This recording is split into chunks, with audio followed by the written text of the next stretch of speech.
Hello there everyone, my name is Crazy Caleb and welcome to Periodic Words. This is the way the module looks, and what we have here is we have a word up in the top display, a display where we can enter in a series of numbers down here at the bottom, as you can see, a submit button and a clear button, and we have a stage counter down at the bottom right. Now, this stage counter is simply going to be marking how many, what our current stage is, and there's going to be 3 stages of inputs that we need to give into this module. So, let's get right into how this solve process works, because this module is fairly simple and actually quite clever in my opinion. So presented is a display with a word and an initially blank display below it, a numbered keypad, and a stage counter.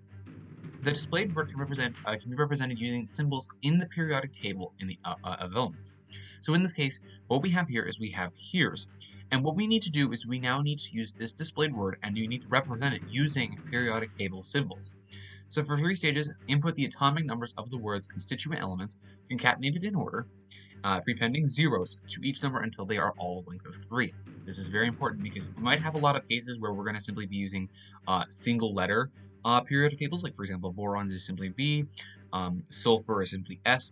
And in cases like these where the sulfur is only a value of 16, for example, if you happen to get one of those cases, you're simply going to be entering in 016 instead of 16, just because of the fact that we need to make sure each of them are length 3.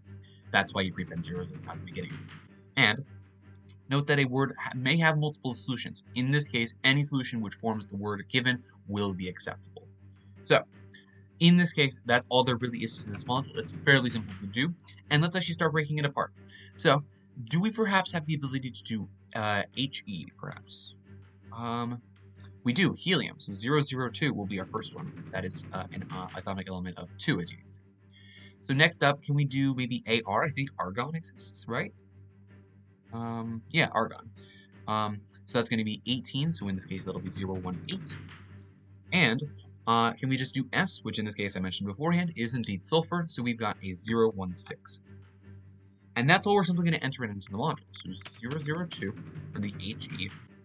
We've got 018 for the Ar, 18, and 016 for the S. And just like that is good to go. And sometimes these words can be very, very long, as you can see here. Reincarnation is our next word. Oh boy. So let's see if we can maybe do Re. We can do rhenium, which in this case is 75, so 075. Can we do maybe an In, or just simply an I? There is indium. So in this case, that's going to be 049. Can we do Ca? I think that there is calcium. Yep, so 020. I think that we might have to be careful with here. Rn, I don't think there's an Rn. There is an Rn. Wow. Okay, there is radon. So 086. Do we have an At?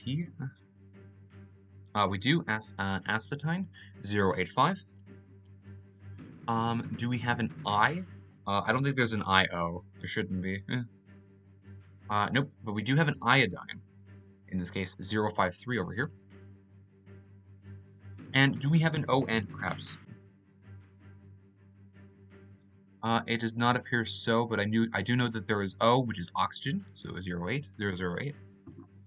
And for N, I believe it's nitrogen, so 007.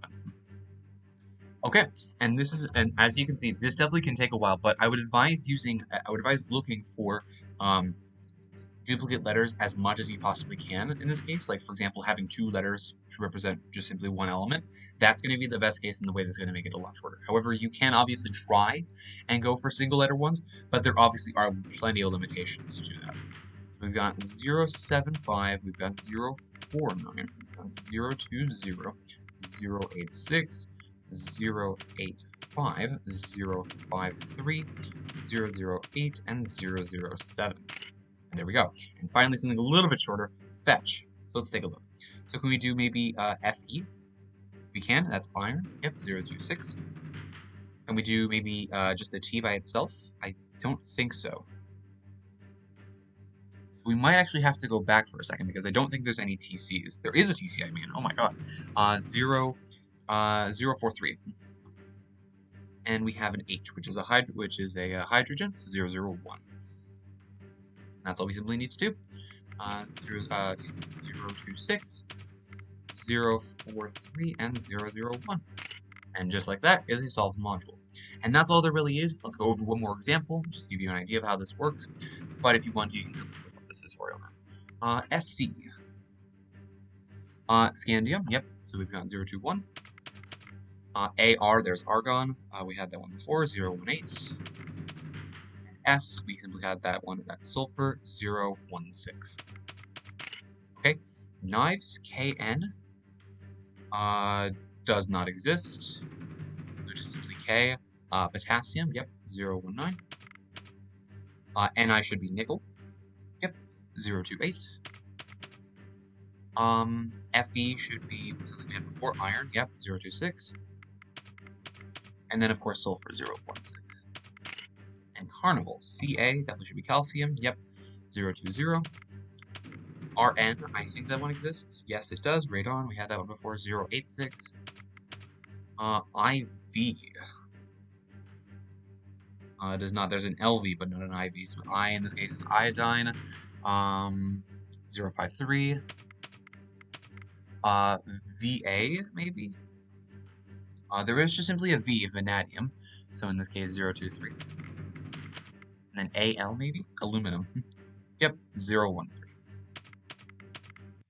And just like that is a solved module.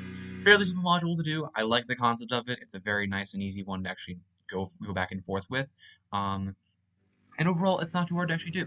So as always, thank you guys for watching. Remember to stay crazy, stay cool, and I will see you guys in the next one. Bye-bye.